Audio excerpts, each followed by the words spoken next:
Hey, this is Darren from Property Prosperity, and today I thought I'd have a little bit of chat about negative gearing. It's getting close to the election coming up, and both the sides are having arguments about whether negative gearing is a good thing and a bad thing, and whether they should change the policies of negative gearing, and whether it benefits the rich people or the poor people, or whether it helps the property market go up or down, and whatever it does. So I thought I'd just explain what it is first of all, because some people probably still don't know what it is, and you hear it all the time. Hey, Isaac, thanks for joining.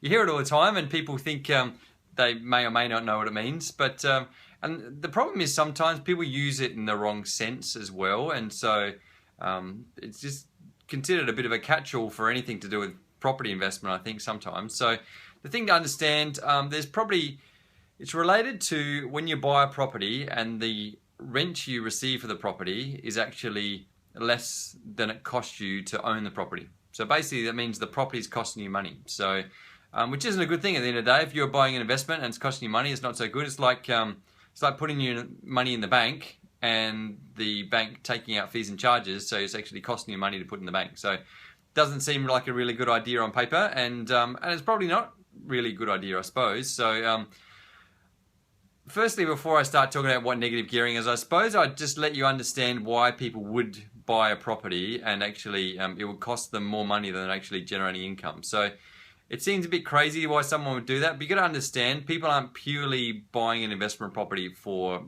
cash flow, they call it, for money in their pocket. So you got cash flow, which is the rent compared to what it actually costs. There's cash flow, which is the rent compared to what it actually costs you to hold the property, but also there's capital gains, and that's the increase in value of the property. So generally people are focused on capital gains. It's the value of the property increasing over time. And so they're willing to bear a bit of the issue of the fact that the property is costing them money, because they're hoping over the long term, they're hoping for the whole, property doubles every 10 years scenario. And so they're like, hey, I don't care if it's costing me, $50 or $100 a week over time, because over time I know that, in the long term I'm going to have all these capital gains, and that's going to offset some of those little small losses I've had from the cost of owning the property. So that's the first thing to understand why. And you probably find one of the reasons why property doesn't seem like a good investment, in the fact that it's costing you more money than than it returns, is if you're, say, buying shares. Shares is actually purely an investment that you're buying to make money, really. So you wouldn't be buying a share unless it's putting money in your pocket. Either you think the price is going to go up, or you get dividends returns, right? So it's purely a financial decision. The thing to understand, when people are buying property as an investment, it's not just people buying a property as an investment. There's people buying property to live in as well. So that's what's going to skew the market with property, that there's not purely focused on rental returns and capital gains. It's also focused on the fact that it's close to my work, and my mum lives down the street, and my kids go to the local school, so I'm willing to pay more for this house than an investor would, because I can see the value in not having to drive so long to get to work. So what that means is some of the properties, generally you find where there's lots of demand and not much supply, then the rental returns aren't as great. So what is called yield, the return relative to the cost of the property, is not as great. And then areas where people don't want to live, then you generally find there's better rental returns, because you have to justify why someone would buy that property. And so generally that's for rental returns. So understand then that property is a little bit different to buying shares. So in the fact that quite often you can buy a property and actually be losing money on it over the short term in the hope for capital gains. So that's the logic behind losing money on a property, which sounds a bit crazy. Then the next question is, what is this whole negative gearing thing? So basically negative gearing, in its true sense, means that I'm losing money on that property. I might have my day job. I might be earning $100,000 a year in my day job. And then I've got an investment property that costs me, say, $40,000 a year to hold on to the property. And I'm, my income coming from the property is $30,000 a year. So each year it's costing me $10,000 per year to hold on to the property. So that $10,000, what the government allows you to do is then reduce your income, your taxable income. So if I'm earning $100,000 that year, I can get the $10,000 I lost in the property, and I can transfer that across to my taxable income for my day job. And so instead of paying tax on $100,000, I'm going to pay tax on $90,000. So it means I'm paying less tax than I otherwise would, because I'm paying on a smaller taxable income. So At the end of the day, I think it's pretty fair enough. Really, all that is you have made a loss, and it is you making a loss on the property. It is you have made a gain by having your day job, so there's not really much reason why you can't offset one against the other. What they argue is that they're different income sources, and so you should keep them separate, just like separate businesses or separate entities or whatever. But at the end of the day, I don't think it makes a big deal of difference. So I think it's probably okay, fair enough, really. The other thing they talk about when they, sometimes people put in the catchphrase of negative gearing, which isn't negative gearing, is claiming depreciation deductions. So depreciation is totally different thing. Depreciation means you're claiming a deduction on your tax as for any costs associated with trying to make money, basically.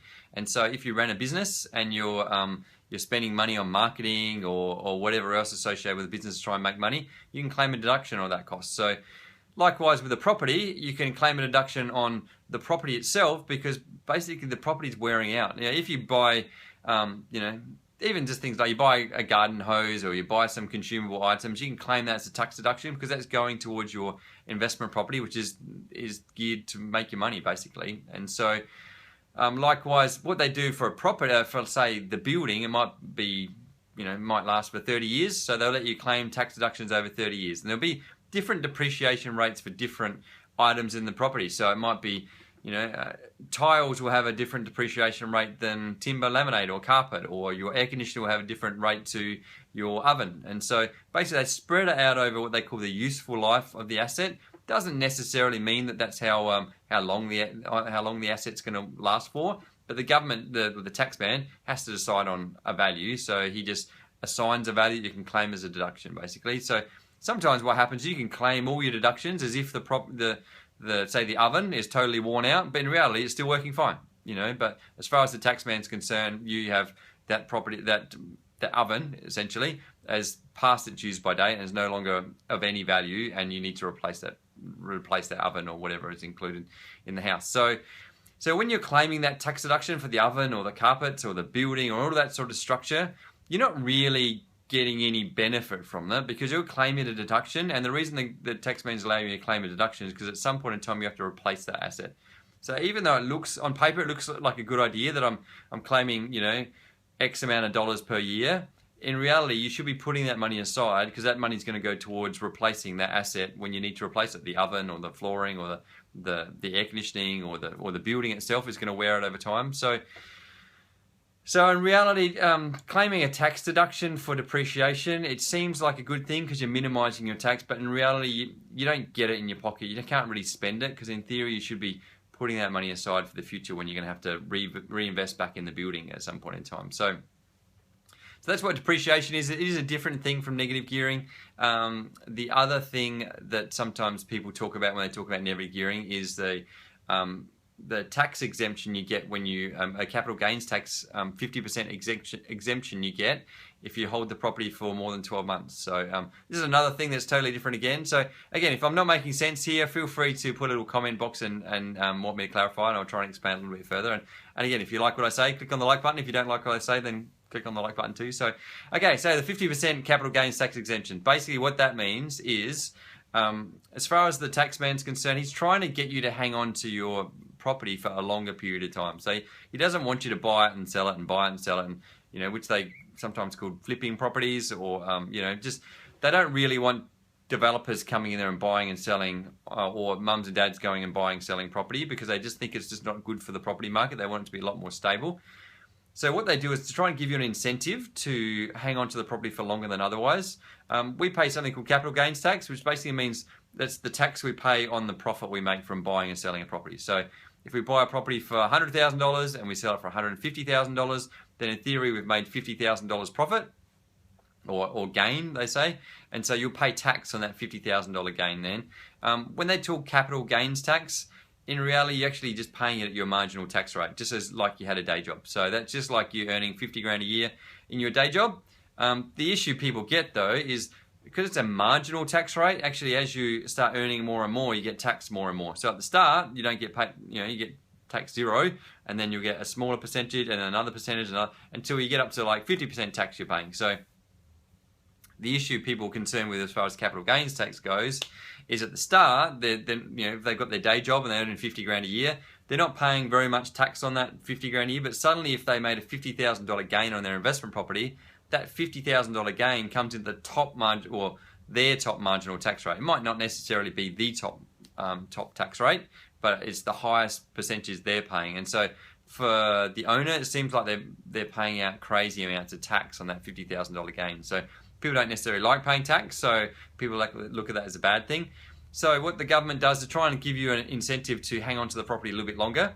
So if you make a $50,000 capital gain, if you bought it and sold it quite quickly within a few days or a month or 6 months, then you'll have to pay that your full marginal tax rate. Where what the government does, if you hang on to it for more than 12 months, they'll actually give you a 50% discount that you'll pay capital gains tax on. So in theory, if we make a $50,000 capital gain, the government will give you a 50% discount on that capital gain. So they'll reduce it down to $25,000 and you'll pay tax on the $25,000. So you can imagine that's a massive difference in savings that you're going to make on tax you otherwise would have to pay. So there are 3 things that you probably should be considering. So the negative gearing thing is really more about shifting your income between your income or your loss between the property and your personal income.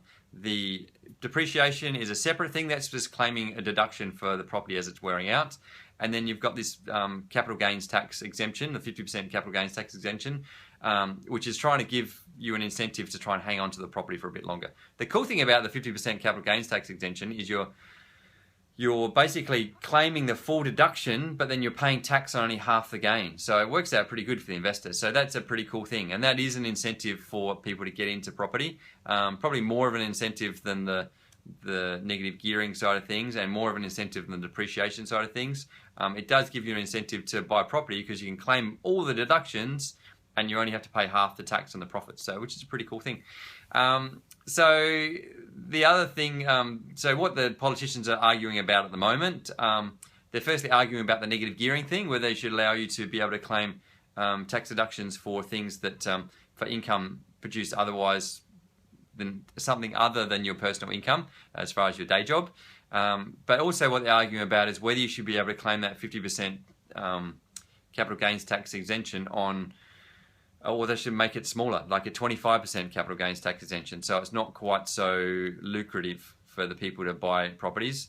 The other thing they're talking about is not letting you claim that deduction at all unless it's a brand new property. So if it's a brand new property, the reason governments like people buying brand new properties rather than older properties is because they're worried if you buy an older property, or you've got an incentive to buy an older property, suddenly the market wants to buy lots of older properties. You're not actually creating any more stock of properties. And all you're doing generally is increasing the value of property overall, which makes it harder for people to get into the market and buy a property. And generally, then they say then it's harder for renters to be able to get into the market. You're not increasing the supply of property, so that means that less, not much supply and lots of demand means house prices are going to go up, basically. So by skewing the tax benefits towards new property, then what that does is it then provides incentives for investors to then build instead of buying existing properties. And because they're buying, they're actually increasing the value of increasing the supply of properties, which hopefully reduces the demand for properties and also decreases the prices, so allows it a bit cheaper for people to get into the market. Hey Lisa, thanks for joining. Hope your twins are going okay, hopefully in the better sleep. So yeah, hopefully that's made sense. So the thing to understand about negative gearing, there's 3 things to think about. So it's can we shift our income between the property and our personal, day job?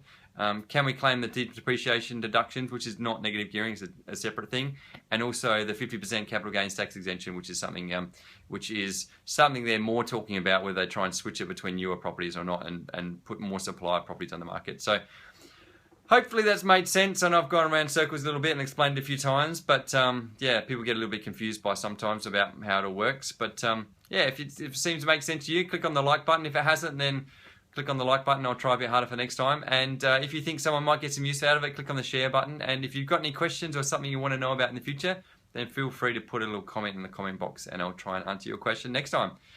Thanks guys, and we'll talk again soon. Bye.